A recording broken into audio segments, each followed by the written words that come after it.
ಎಲ್ಲರಿಗೂ ನಮಸ್ಕಾರ. ಇವತ್ತಿನ ವಿಡಿಯೋದಲ್ಲಿ ವಿದ್ಯಾರ್ಥಿಗಳಿಗೆ ತುಂಬ ಉಪಯುಕ್ತವಾದ ಒಂದು ವಿಡಿಯೋನ ಶೇರ್ ಮಾಡ್ತಾ ಇದ್ದೀನಿ. ಇದೊಂದು ತುಂಬಾ ಉಪಯುಕ್ತವಾದ ಒಂದು ಶ್ಲೋಕ ಅಂತಲೇ ಹೇಳ್ಬೋದು.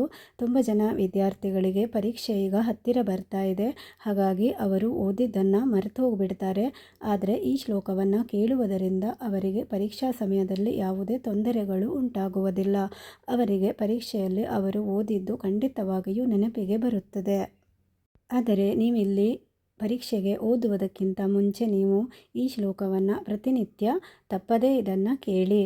ಇಲ್ಲ ಅಂದರೆ ಈ ಶ್ಲೋಕದ ಒಟ್ಟಿಗೆ ನೀವು ಕೂಡ ಈ ಶ್ಲೋಕವನ್ನು ಪಠಣೆ ಮಾಡಿ. ನೀವಿಲ್ಲಿ ಈ ಶ್ಲೋಕವನ್ನು ಪ್ರತಿನಿತ್ಯ ನೀವು ಇದನ್ನು ಪಠಣೆ ಮಾಡುವುದರಿಂದ ಅಥವಾ ಕೇಳುವುದರಿಂದ ನಿಮಗೆ ಏನೆಲ್ಲ ಪ್ರಯೋಜನಗಳಿವೆ ಅಂತಲೂ ಕೂಡ ಈ ವಿಡಿಯೋದ ಕೊನೆಯಲ್ಲಿ ತಿಳಿಸ್ಕೊಡ್ತಾ ಇದ್ದೀನಿ. ಹಾಗೆಯೇ ಈ ಶ್ಲೋಕದ ಸಂಪೂರ್ಣ ಅರ್ಥವನ್ನು ಕೂಡ ನಿಮಗೆ ತಿಳಿಸ್ಕೊಡ್ತಾ ಇದ್ದೀನಿ. ಹಾಗಾಗಿ ವಿಡಿಯೋವನ್ನು ಎಲ್ಲೂ ಸ್ಕಿಪ್ ಮಾಡದೆ ಕೊನೆವರೆಗೂ ನೋಡಿ.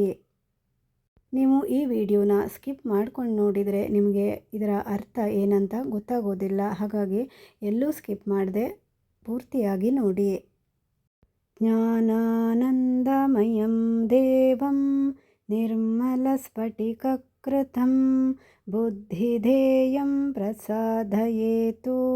ಓಂ ಶ್ರೀ ಗಣೇಶಾಯ ನಮಃ. ಜ್ಞಾನಾನಂದಮಯಂ ದೇವಂ ನಿರ್ಮಲಸ್ಫಟಿಕಕೃತಂ ಬುದ್ಧಿಧೇಯಂ ಪ್ರಸಾದಯೇತು. ಓಂ ಶ್ರೀ ಗಣೇಶಾಯ ನಮಃ. ಜ್ಞಾನಾನಂದಮಯಂ ದೇವಂ ನಿರ್ಮಲಸ್ಫಟಿಕಕೃತಂ ಬುದ್ಧಿಧೇಯಂ ಪ್ರಸಾದಯೇತು. ಓಂ ಶ್ರೀ ಗಣೇಶಾಯ ನಮಃ. ಜ್ಞಾನಾನಂದಮಯಂ ದೇವಂ ನಿರ್ಮಲಸ್ಫಟಿಕಕೃತಂ ಬುದ್ಧಿಧೇಯಂ ಪ್ರಸಾದಯೇತು.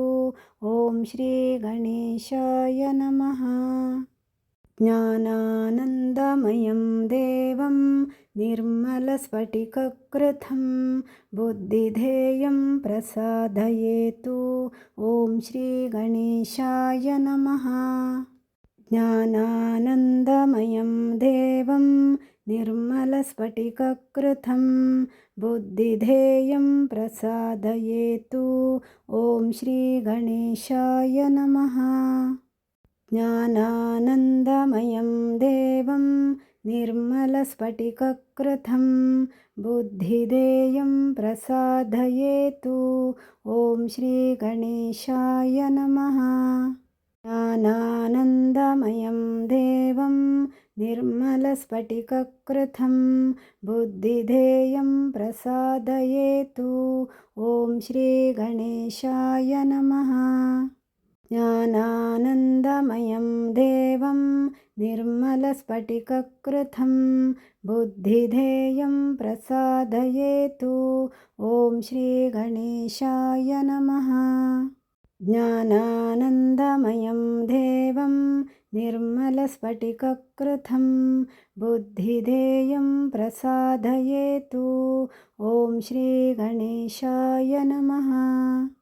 ಜ್ಞಾನಾನಂದಮಯಂ ದೇವಂ ನಿರ್ಮಲಸ್ಫಟಿಕಕೃತಂ ಬುದ್ಧಿಧೇಯಂ ಪ್ರಸಾದಯೇತು. ಓಂ ಶ್ರೀ ಗಣೇಶಾಯ ನಮಃ. ಜ್ಞಾನಾನಂದಮಯಂ ದೇವಂ ನಿರ್ಮಲಸ್ಫಟಿಕಕೃತಂ ಬುದ್ಧಿಧೇಯಂ ಪ್ರಸಾದಯೇತು. ಓಂ ಶ್ರೀ ಗಣೇಶಾಯ ನಮಃ. ಜ್ಞಾನಾನಂದಮಯಂ ದೇವಂ ನಿರ್ಮಲಸ್ಫಟಿಕಕೃತಂ ಬುದ್ಧಿಧೇಯಂ ಪ್ರಸಾದಯೇತು. ಓಂ ಶ್ರೀ ಗಣೇಶಾಯ ನಮಃ. ಇದೇ ರೀತಿಯಾಗಿ ನೀವು ಈ ಶ್ಲೋಕವನ್ನು ಪ್ರತಿನಿತ್ಯ ನೀವು ಬೆಳಿಗ್ಗೆ ಓದುವುದಕ್ಕಿಂತ ಮೊದಲು ಇಲ್ಲ ಅಂದರೆ ನೀವು ಸಾಯಂಕಾಲ ಓದುವುದಕ್ಕಿಂತ ಮೊದಲು ಈ ಶ್ಲೋಕವನ್ನು ಕನಿಷ್ಠ ಒಂದು 10-12 ಸಾರಿಯಾದರೂ ನೀವು ಈ ಶ್ಲೋಕವನ್ನು ಕೇಳಿ. ಇಲ್ಲ ಅಂದರೆ ಈ ಶ್ಲೋಕದೊಟ್ಟಿಗೆ ನೀವು ಕೂಡ ಈ ಶ್ಲೋಕವನ್ನು ಪಠಣೆ ಮಾಡಿ. ಈಗ ಈ ಶ್ಲೋಕದ ಅರ್ಥವನ್ನು ನೋಡೋಣ.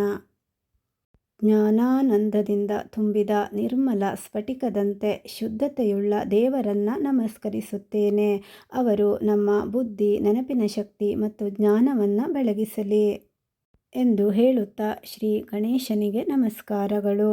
ಈ ಶ್ಲೋಕವನ್ನು ನೀವು ಹೇಳುವುದರಿಂದ ಅಥವಾ ಕೇಳುವುದರಿಂದ ನಿಮಗೆ ಏನೆಲ್ಲ ಪ್ರಯೋಜನಗಳಿದೆ ಅಂತ ನೋಡೋಣ. ಮೊದಲನೆಯದಾಗಿ ನೆನಪಿನ ಶಕ್ತಿ ಮತ್ತು ಜ್ಞಾನಾರ್ಜನೆ. ಜ್ಞಾನಾರ್ಜನೆಯಿಂದ ತುಂಬಿದ ದೇವರು ನಮ್ಮ ಬುದ್ಧಿಯನ್ನು ಬೆಳಗಿಸಲಿ.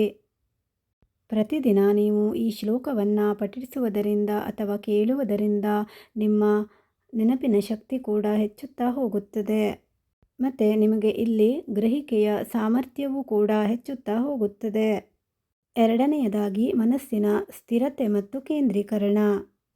ಭಕ್ತಿ ಮತ್ತು ಶ್ರದ್ಧೆಯಿಂದ ಈ ಶ್ಲೋಕವನ್ನು ನೀವು ಪಠಿಸುವುದರಿಂದ ಅಥವಾ ಕೇಳುವುದರಿಂದ ಮನಸ್ಸು ಒಂದೇ ಕಡೆ ಸ್ಥಿರವಾಗಿ ನಿಲ್ಲುತ್ತದೆ ಮತ್ತು ನಿಮಗೆ ಕಲಿಕೆಯ ಸಮಯದಲ್ಲಿ ಆಲಸ್ಯತನ ಕೂಡ ಕಡಿಮೆಯಾಗುತ್ತದೆ.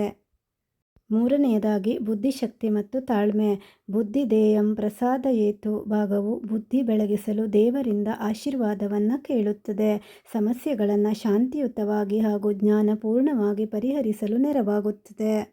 ನಾಲ್ಕನೆಯದಾಗಿ ಆಧ್ಯಾತ್ಮಿಕ ಶಾಂತಿ ಮತ್ತು ಆತ್ಮವಿಶ್ವಾಸ.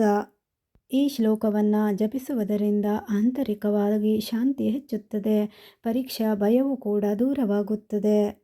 ನಿಮಗೆ ಎಂತಹದೇ ಕಠಿಣ ಪರಿಸ್ಥಿತಿ ಇದ್ದರೂ ಕೂಡ ಪರೀಕ್ಷಾ ಭಯವನ್ನು ಹೋಗಲಾಡಿಸಿ ನಿಮ್ಮೊಳಗೆ ಒಂದು ಆಂತರಿಕವಾದ ಒಂದು ಶಕ್ತಿಯನ್ನು ತುಂಬುತ್ತದೆ. ಈ ವಿಡಿಯೋ ನಿಮಗೆ ಇಷ್ಟವಾದರೆ ದಯವಿಟ್ಟು ನನ್ನ ಚಾನೆಲ್ನ ಸಬ್ಸ್ಕ್ರೈಬ್ ಮಾಡಿ, ಹಾಗೆಯೇ ವಿಡಿಯೋಗೊಂದು ಲೈಕ್ ಮಾಡಿ, ಹಾಗೆಯೇ ಈ ವಿಡಿಯೋನ ನಿಮ್ಮ ಫ್ರೆಂಡ್ಸ್ ಆ್ಯಂಡ್ ಫ್ಯಾಮಿಲಿ ಜೊತೆ ಇದನ್ನು ಶೇರ್ ಮಾಡಿ. ಈ ವಿಡಿಯೋದ ಬಗ್ಗೆ ನಿಮ್ಮ ಅನಿಸಿಕೆಗಳನ್ನು ಕಾಮೆಂಟ್ ಮೂಲಕ ತಿಳಿಸಿ.